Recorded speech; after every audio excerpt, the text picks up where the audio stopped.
¿Qué tal amigos mayistas? En esta ocasión descubriremos cómo la codicia de un grupo de conquistadores españoles les llevaría a enfrentarse con el poder de los ejércitos mayas de Yucatán, lo que tendría consecuencias terribles y mortales para los ibéricos, en lo que nosotros llamamos la Bahía de la Buena Pelea. Empecemos pues, con este viaje.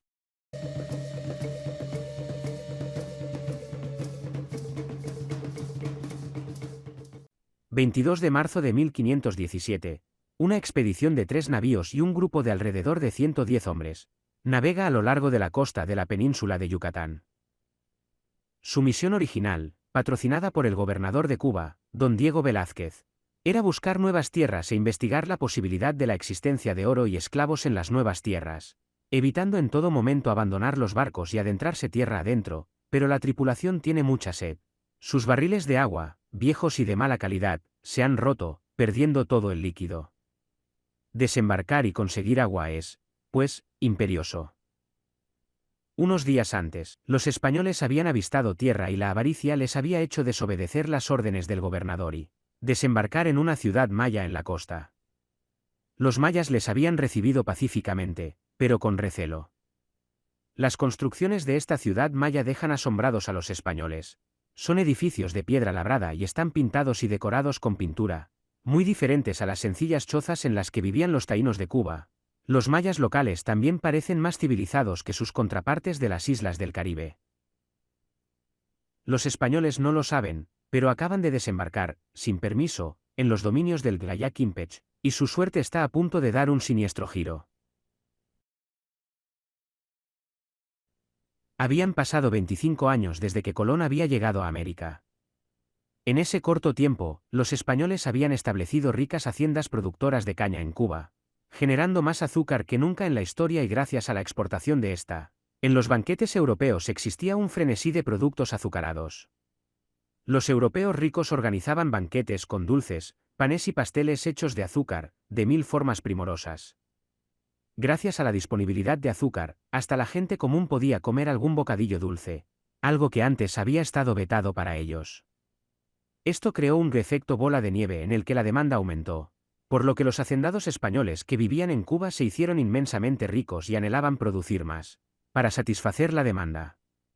El problema era desde luego, que toda esta producción de caña de azúcar estaba soportada por mano de obra esclava.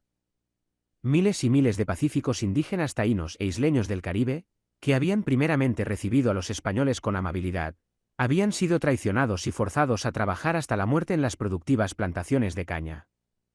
Los amos españoles, siempre avariciosos y nunca escrupulosos, forzaban a todo aquel indígena que pudiera trabajar a sembrar, cosechar y procesar caña hasta desfallecer. Hombres, niños, ancianos y mujeres, todos eran vistos como mano de obra esclava y literalmente morían bajo el látigo español.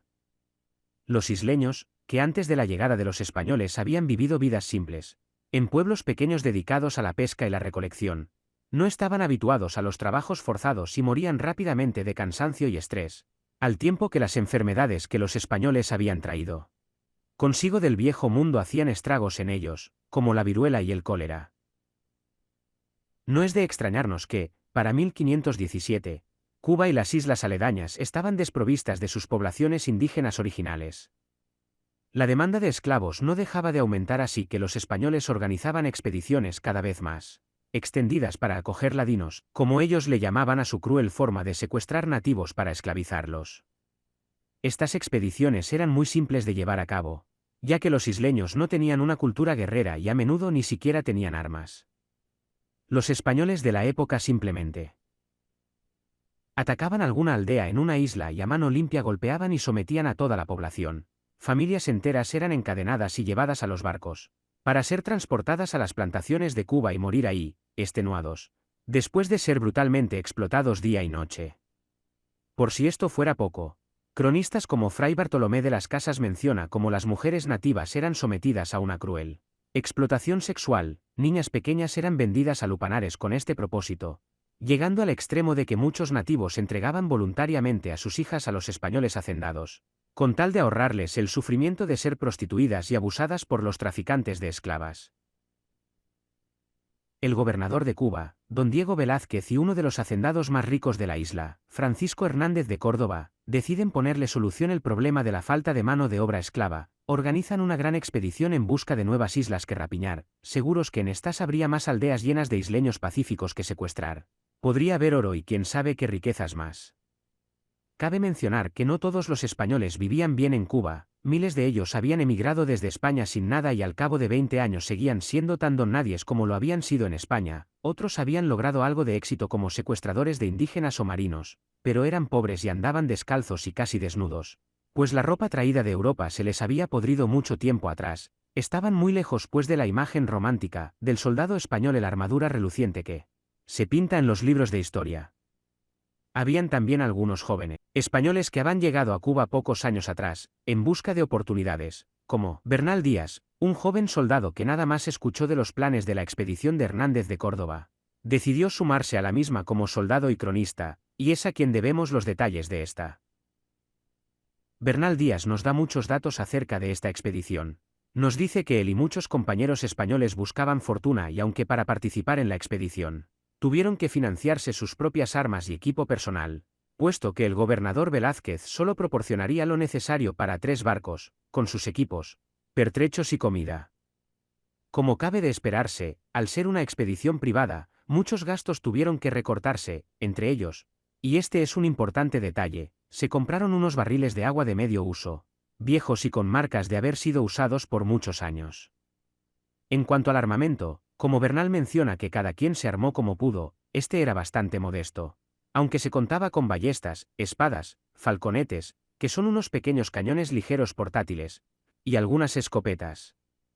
Es importante mencionar que al no ser una expedición de conquista, sino una de exploración, el gobernador había ordenado que por seguridad, la mayoría de la tripulación de los barcos se mantuviera a bordo y solo unos pequeños destacamentos de soldados armados desembarcaran para tratar con los posibles nativos de la zona, pero como los españoles eran ambiciosos y estaban acostumbrados a secuestrar isleños sin mayor problema, veían como innecesaria esta precaución.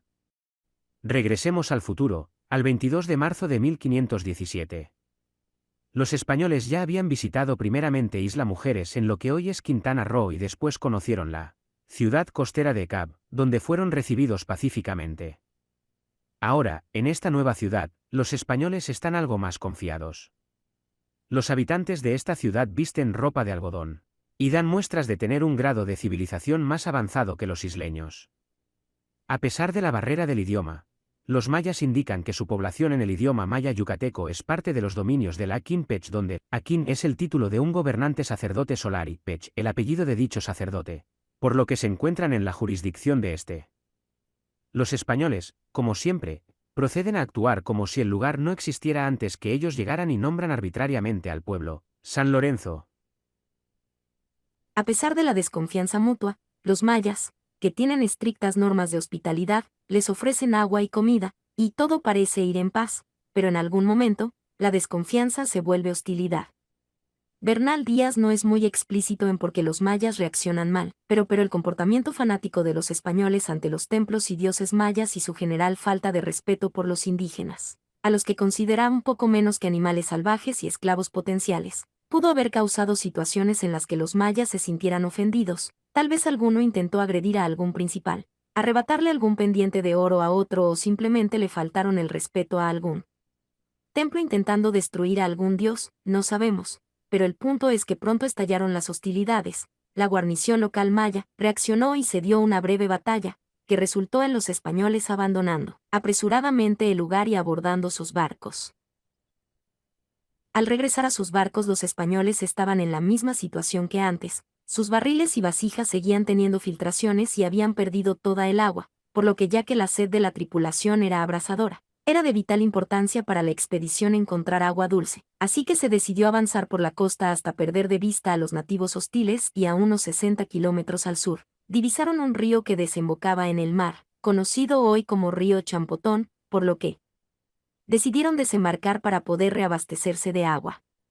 Debido a la desconfianza que tenían, los españoles deciden esta vez desembarcar en gran número, dejando a unos pocos marinos a cargo de los barcos. Es aquí cuando la realidad golpea duro a los españoles, acostumbrados a enfrentarse a los dóciles isleños de Cuba. Nada más desembarcan y descargan sus barriles y recipientes de agua en la playa, un enorme contingente de guerreros mayas les hace frente. Tienen los cuerpos pintados y usan accesorios que les hacen ver aterradores. Están organizados en escuadrones y portan muy diversas armas, desde el temible Yag-Zab, que es un palo con filos de obsidiana incrustados, escudos de madera y carrizo, porras, hachas de pedernal y lanzas, tanto largas como arrojadizas. También cuentan los mayas con unidades de guerreros con ondas, lanzadardos y una multitud de guerreros especializados en lanzar piedras a larga distancia. Pero lo que más daño les hace a los españoles es la nube negra de flechas que escuadrones especializados de mayas flecheros les lanzan desde la distancia. A pesar de que los españoles cuentan con las armas más avanzadas del mundo en esa época, como espadas, petos, cotas de malla e incluso armas de fuego como arcabuces, mosquetes y falconetes, es innegable que están enfrentando a un ejército muy superior en números, organización y estrategia. Bernal incluso menciona que los mayas estaban comandados por un personaje que él llama Calachión y que nosotros sospechamos que era no otro que el Jalachwinik local, un feroz comandante llamado Mochcoo, quien tenía a su mando a una gran cantidad de mayas furiosos y era él mismo un gran estratega, por lo que estos españoles, por más que contaran con armas de fuego y metal, simplemente no tenían oportunidad, siendo hábilmente emboscados en una posición que el mismo Alejandro Magno hubiera envidiado, con el enemigo atrapado entre tus escuadrones flecheros y el mar. Lo que siguió fue una auténtica carnicería. Los mayas atacaron incesantemente con todo tipo de dardos, flechas y piedras a los españoles atrapados en la playa, sin lugar donde guarecerse de los proyectiles y sin forma de escapar. Los que contaban con arcabuces dispararon de vuelta, pero cada bala 1000 flechas filosas caían y los gritos y lamentos llenaron el aire, mientras las puntas de obsidiana cortaban literalmente el aire y se enterraban en cualquier parte del cuerpo desprotegida. La playa y el mar se llenaron de sangre de los ibéricos y entonces los mayas cargaron con sus armas cuerpo a cuerpo. Los españoles lograron causar bajas a los mayas con sus espadas, pero los caídos eran rápidamente rescatados por sus compañeros, mientras más y más guerreros llegaban desde la selva para reponerlos. Según Bernal, después de la batalla, solo uno de los españoles había salido ileso. De los 110 hombres que iniciaron la batalla, más de 50 murieron, y el resto resultó herido. El propio Bernal resultó herido de flecha en el muslo y el capitán Francisco Hernández de Córdoba recibió numerosas heridas, incluyendo más de una decena de flechazos, por lo que fue puesto en uno de los bateles y llevado a su barco en muy mal estado. Los demás españoles entonces corrieron a abordar sus botes, tratando de remar hacia sus barcos y ponerse a salvo, pero los que lo lograron solo pudieron ver con terror como un contingente de canoas mayas les rodeaban y atacaban con flechas, para intentar voltear los bateles con lanzas largas y derribar a los españoles, cuando ya estaban a corta distancia. La victoria maya en Champotón fue entonces total. Los españoles, que esperaban encontrar indígenas indefensos para secuestrar y esclavizar, se encontraron con uno de los ejércitos más poderosos del continente y con una civilización que, a pesar de estar en desventaja tecnológica por carecer de todos los avances del viejo mundo, podía enfrentarlos y derrotarlos mediante la planeación, la estrategia y el valor de sus guerreros. Bernal entiende que el enemigo es formidable, es más civilizado que lo que se creía y que Hernández de Córdoba cometió demasiados errores al planear su expedición, dejando que la tripulación pecara de arrogante y descuidada al abandonar los barcos, por lo que su regreso a Cuba sería un infierno. Los soldados abandonaron los barriles en la playa y no había forma de reabastecerse del vital líquido, por lo que la sed causó estragos en los sobrevivientes y aunque eventualmente algunos regresaron a Cuba, Hernández de Córdoba moriría pocos días después de sus heridas y por las consecuencias de la deshidratación severa.